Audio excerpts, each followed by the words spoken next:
mais waxuñu ñu bokk ay convictions. mais dañ ne nañu bokk au moins quelques idées. mais idée bi nga xamante ni moom moo féete ci kaw moom mooy l'intérêt suprême de la nation.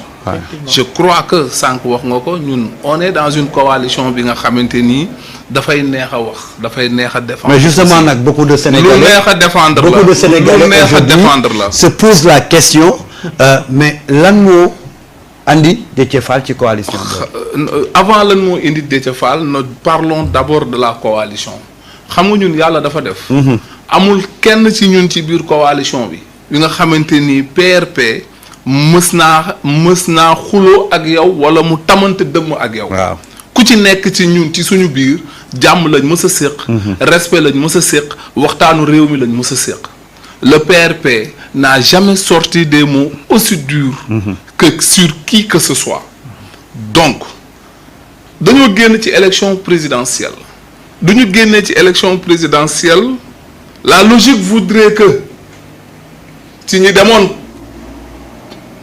demoon candidature. La logique voudrait que ñu toog noppi déglu. waaw parce que li ñuy bari ci xeex bi li muy metti candidats yi li ñuy bari suñu borom bi kenn la ciy jox réew mi.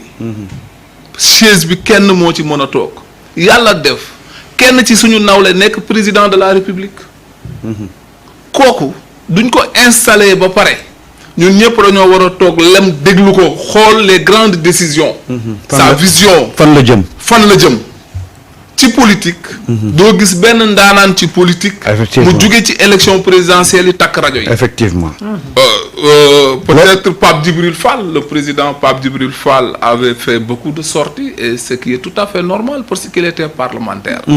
mais doo ko ci génnee moom mi nga xamante ni nekkoon na candidat au grand rendez-vous je veux dire les élections présidentielles amul kenn ci ñun te j'ai l'habitude de dire que le président Déthié Fall un homme qui a fait plus de 20 ans sur cette chaîne politique une personne qui a occupé d'importantes responsabilités dans un grand parti politique mu génn ci élection noppi le président Khalifa génn noppi le président Idrissa génn noppi ñooñu kenn dàqu leen politique j'ai eu la chance de les côtoyer waxtaan ak ñoom. tout à fait kon du ñooñu noppee ñëpp war nañoo noppi te ci politique également tant que le gouvernement bi nga xamante ni moom lañ mettre en place le chef du gouvernement le patron de l'administration demul assemblée nationale wax sénégalais yi fii laa bëgg a dem fii laa bëgg a jëmale agriculture fii laa bëgg a jëmale industrie fii laa bëgg a jëmale santé éducation et cetera kenn warul wax. parce que il faut que ñuy àndu nawle gis nga man conviction yi ma doon défendre 6 mois ci ginnaaw. je ne peux pas défendre le contraire aujourd'hui. fii laa mujjee toog avec peut-être je ne sais pas c'est un directeur général aujourd'hui en tout cas c'était un responsable du parti au pouvoir d'aujourd'hui. On était en phase sur des combats le président Guèye mu ngi nii jàkkaarloog man ñu bokkoon ay combats. donc du tey laay toog naan li ngeen def baaxul non dama leen di déglu. parce que ànd bi nag àndu nawle la. ku ci def loo wërta def war nañ laa delloosi. parce que c'est l'intérêt du peuple. mais ku ci def li nga war a def également dañ la war a accompagner qu'est-ce que le président Déthié Fall a dit la semaine dernière lors du point de presse je leur souhaite une grande réussite parce que gis nga le régime en place du réussir Sénégal yëpp réussir. waaw mais justement bu échecgee Sénégal yëpp échec donc mais en politique ma daaneel foofu après nga jël. donc en politique mënul nekk na xëccoo mais day nekk xëccoo ci ngor.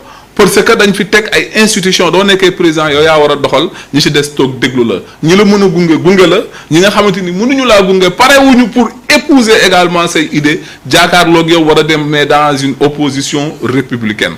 Aujourd'hui on ne devrait même pas parler d'opposition ou de parti au pouvoir. On est dans des coalitions électorales pour chercher des représentations à l'hémicycle. Actuellement ni coalition yi loolu moo fi am c'est ce qui a valu également la naissance des intercoalitions. loolu je crois que. xam nga yow loolu mën nga ko comprendre mais aujourd'hui quelqu'un qui a suivi un peu diggante Déthié Fall Ousmane Sonko seen combat bi ñu entamé woon depuis 2019 2020 ba 2000 tey bu ñu gisee Déthié Fall génn def sortie ne y a benn problème amul diggante moom ak Ousmane Sonko mais ci Sénégalais bi mu gis Déthié Fall mu dem coaliser ñi ñu jàpp ne ñoo gën a hostile ci Ousmane Sonko. Les Sénégalais se posent la question mais Déthié Fall lan la ñu bëgg a comprendre loo. mais loolu ça c'est l'ordre normal des choses en politique. c'est-à-dire. Le parti Pastef a décidé d'aller seul. ku bëgg nag na ñëw jàppale ma. man maay xool peut-être ku may investir ak ku ma dul investir je crois que c'est ça l'idée d'aller seul avec Pastef. Je sais que je ne suis pas bien placé pour. mais à peu près li nga wax waaw je ne suis pas bien placé pour interpréter cette démarche. mais li nga wax mais voilà mais noonu laa ko gisee te jàpp naa ne Sénégalais yi noonu lañ ko gisee. mais très bien. donc suñu waxtaan dina neex mais ñun ñi nga xamante ni dañu constituer un parti souverain un grand parti politique. Qui a fait le tour du Sénégal presque à 4 reprises, qui a été au grand rendez-vous, les élections présidentielles. Déthié Fall, créé parti politique, 2 ans ou 3 ans après, il a réussi à avoir les meilleurs parrainages. C'est moi qui étais le superviseur de la zone sud lors des parrainages. Mais dans le parrainage, le président Déthié Fall, parce que on a vu sa proximité avec le président Ousmane Sonko. Au soir des élections présidentielles, on nous appelait pour nous féliciter. Parce que c'est la victoire de l'opposition. C'est pourquoi j'ai dit que le combat, nous sommes kilote. Le changement, on a été au grand rendez-vous. Beaucoup de gens ont chartes, allons ensemble dans les élections législatives, élections locales, mais élections présidentielles, chacun dem. Après, essayons peut-être de soutenir le candidat de l'opposition le mieux placé. Lolo a une probabilité de l'élection présidentielle. J'ai toujours dit que le président Macky Sall, c'est un grand stratège politique qui a eu à occuper d'importantes responsabilités politiques en dehors même de son expertise intellectuelle. Mais Koko, ay tiaxan mo koy danel ci politique. Koko da ngay organiser wu ci politique. Moi, je maintiens jusqu'à présent que le président Macky Sall avait plusieurs candidatures. Moi, je peux maintenir. Il avait plusieurs candidatures. C'est parce que dafa am ñu mu andal presque 12 ans. En un seul clic, ñu taxaw né également ay candidats lañ.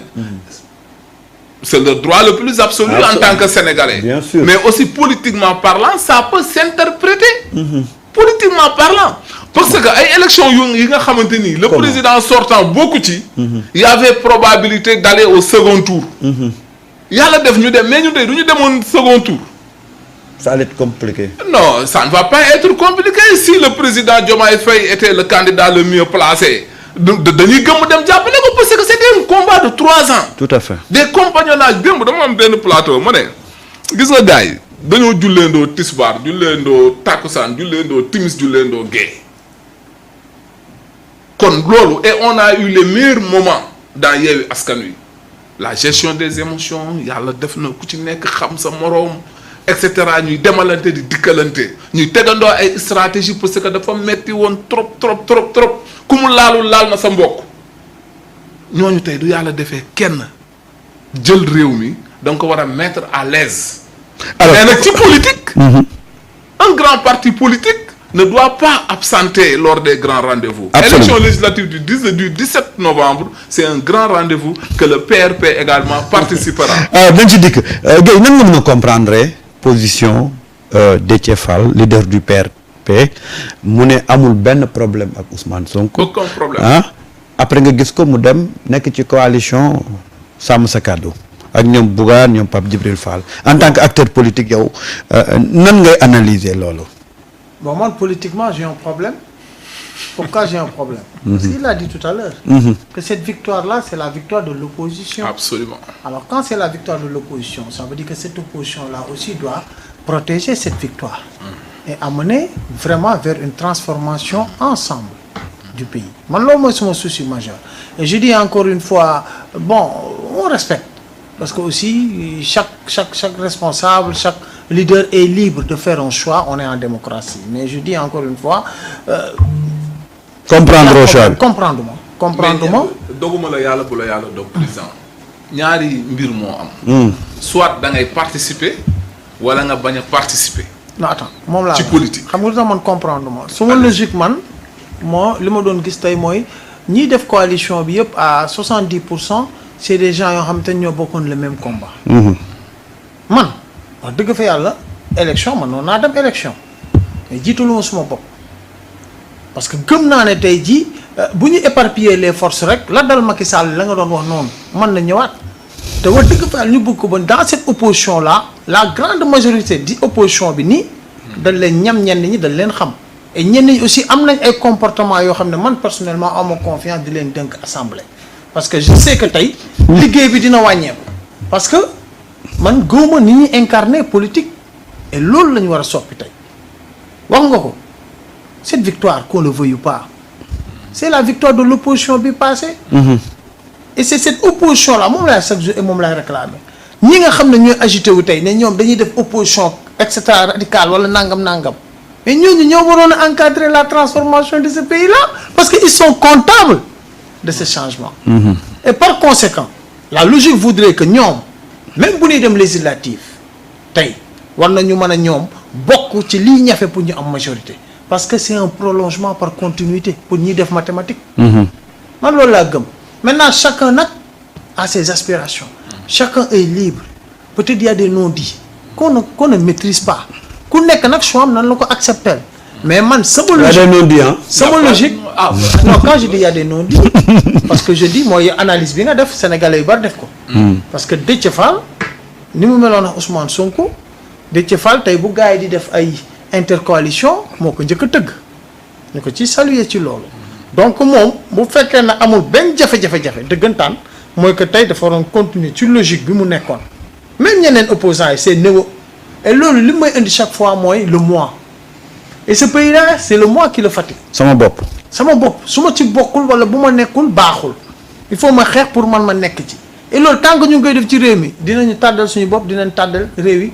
dinañ sànkaat suñuy doom man loolu laa gëm ñii ma gis tey ñu taxaw def coalition yooyu wax naa ko sànq moom bi ñuy waxtaan ma ne ko doon naa comprendre sax seen coalition boobu su fekkee ne yéen la woon ñu àndoon doon xeex yéen mën ngeen àndal seen bopp ngeen dem mais ñiñ ci rax nga xam ne tey reyante da doon am ay kàddu jibante bon président Déthié Fall moom ñëpp gis nañ ne mosuma ko gis man personnellement def ay kàddu di et cetera il a été toujours courtois respectueux surtout quand il s'adresse aux Sénégalais mais ñi ma fi gis am na ñeneen ñoo xam ne tey et cetera ñoo ñëw et loolu laay wax ne suppa kànja bi forox na